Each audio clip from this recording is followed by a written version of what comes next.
Alors d'abord, nous avons, en discutant avec l'organisateur et compte tenu du succès de cette première édition, décidé de pérenniser l'exercice.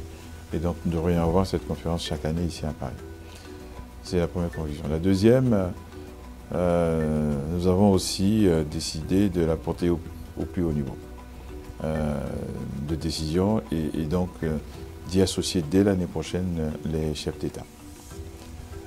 Troisièmement, nous avons décidé de faire venir ici à Paris désormais l'ensemble de l'industrie pétrolière européenne. Donc pas seulement les entreprises françaises, mais aussi les entreprises italiennes, les entreprises espagnoles, les entreprises anglaises, hollandaises, norvégiennes.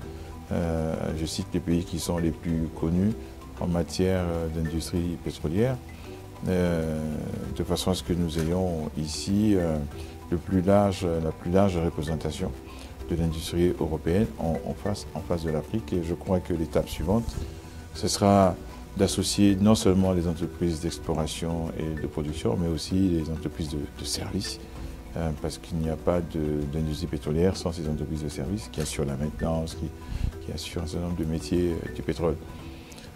Mais l'idée générale, ce n'est pas d'avoir une conférence de plus pour avoir une conférence de plus. L'idée générale, c'est que ce soit ici un lieu pour faire des affaires, un lieu ici pour créer des relations, un lieu pour consolider des relations, un lieu pour susciter des investissements, susciter de nouveaux acteurs, un lieu pour conforter ce qui se fait déjà.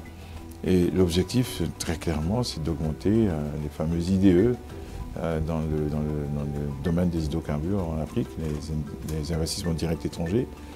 Et donc j'espère que cette conférence sera un moment de concrétisation, un moment de mise en œuvre, d'opérationnalisation des choses, et pas de nouveau un forum où on vient s'écouter parler, on discourt beaucoup et peu d'action. C'est vraiment ça l'idée. Nous apporterons notre soutien ferme à cette belle initiative dès à présent et dans les prochaines années, bien sûr. Et j'espère qu'effectivement, cette conférence va concourir à permettre à l'Afrique de résoudre cette question qui pour nous devient insupportable de pauvreté énergétique.